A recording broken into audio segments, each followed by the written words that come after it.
Well, howdy everybody, Jughead here, and a bunch of you are probably wondering what happened to the J3 ferry trip. Well, nothing happened to the J3 ferry trip as much as what happened to my computers.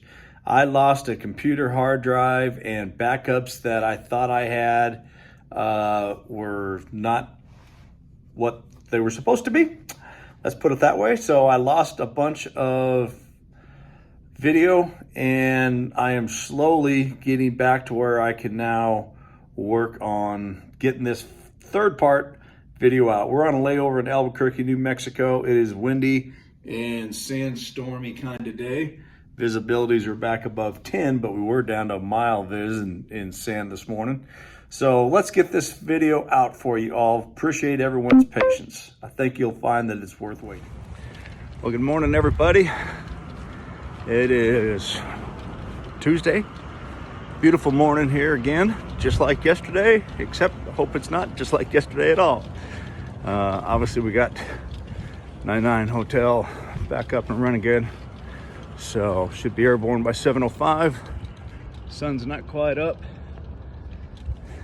Beautiful day in East Texas. Should have a slight tailwind, a few higher clouds across mid-Texas, nothing that'll affect say flying ceilings or viz. Hoping to get out towards Clovis, New Mexico, somewhere in that area today. So come along for the ride.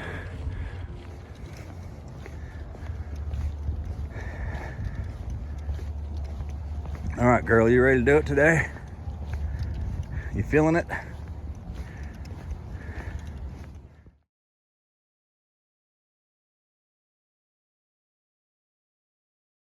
We are airborne and headed west, aiming just to the south of the Dallas-Fort Worth Metroplex. Beautiful morning to be flying.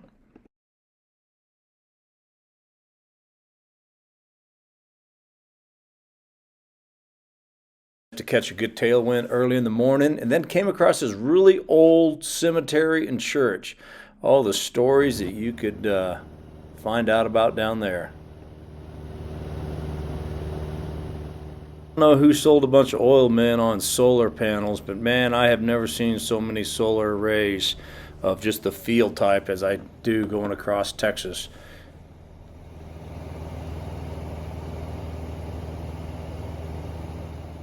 For about an hour, we were out of the East Texas oak tree area and kind of got to where it was a 50-50 mix between open fields and trees. Good to have some more open ground underneath us.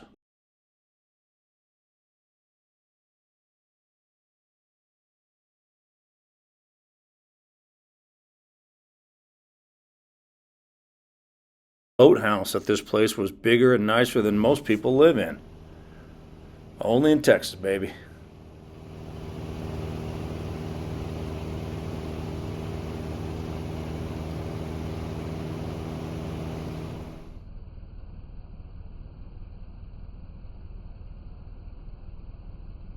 Here was a cool quarter-mile drag strip we came across. This is probably about 30 miles south of Dallas. Don't know what track it actually is, though. Thing about flying in Texas, you got to watch out for the big antennas. See how many tall antennas over 1,000 feet tall you can count in these next couple photos. Now, I was familiar with it because I used to fly out of Arlington, Texas. And right south of Arlington, this was the GM automotive factory storage shed and where they load the cars onto the train tracks. So if you're wondering where your new Chevy is, it's probably down there.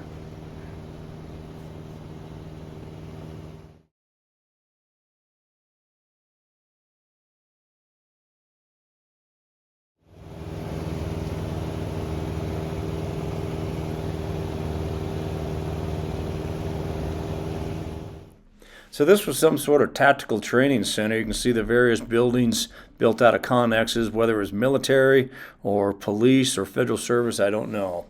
And yep, we're back into the windmills.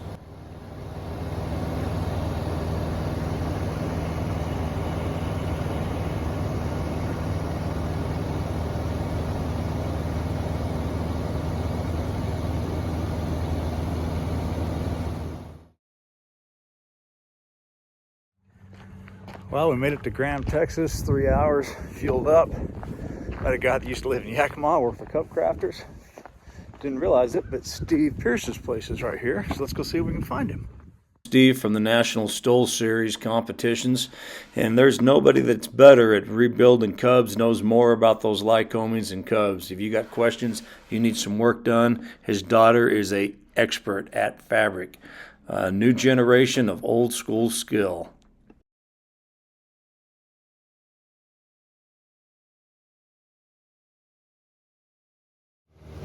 After leaving Steve's place, I started dodging windmills on my way up towards Lubbock, Texas. And there were a lot of windmills to dodge.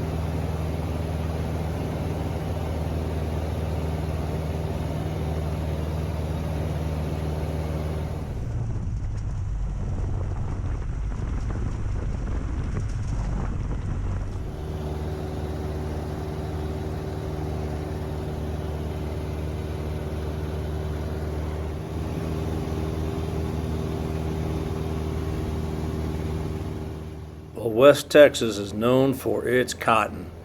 From your t-shirts to your blue jeans to your sweatshirts, this is where it comes from. It was a tough year for Texas farmers. Not much rain. Pretty drought year. Here's a combine picking cotton, thrashing it. The river here is looking pretty low.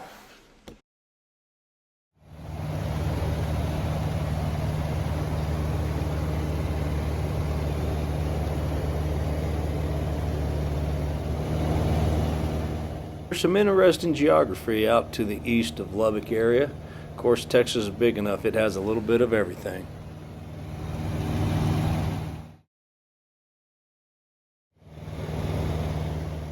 One thing Lubbock is known for besides cotton is sandhill crane, and there were a bunch of them in the fields. Some fields were dry, some fields were wet and muddy, some were green, some were dried up cotton.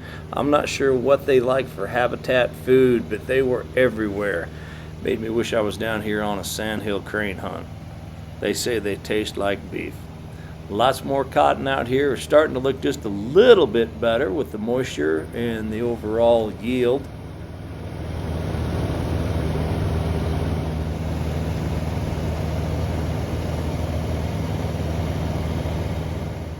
Big green objects down there, those are cotton bales getting ready to go to the gin.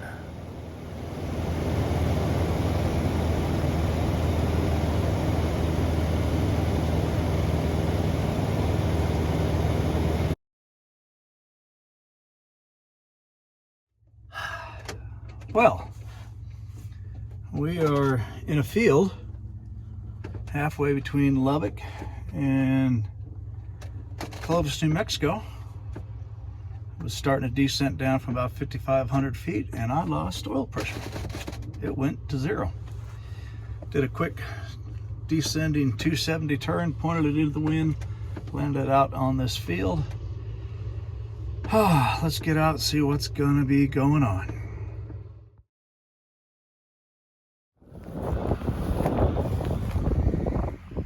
Well, that's where we landed her.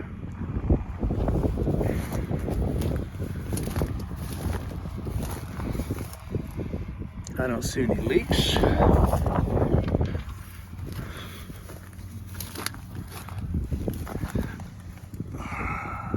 Nothing significant on the belly.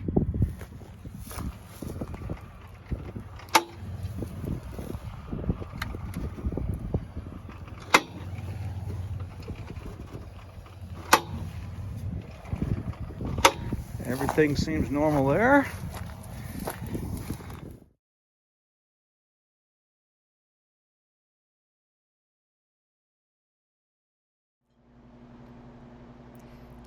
Well, howdy everybody. Obviously, this trip is not quite going the way we had planned.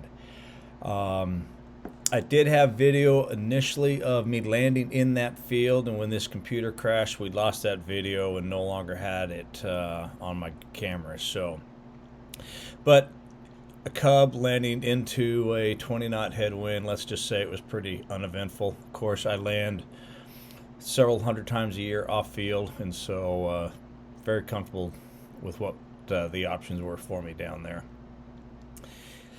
Well, we appreciate everybody coming along, and tune back in for section 4. It won't take nearly as long to get that out, and we'll see what we do to get this airplane out of this field. Are we going to fly it out? Or are we going to pull the wings and put it on a trailer?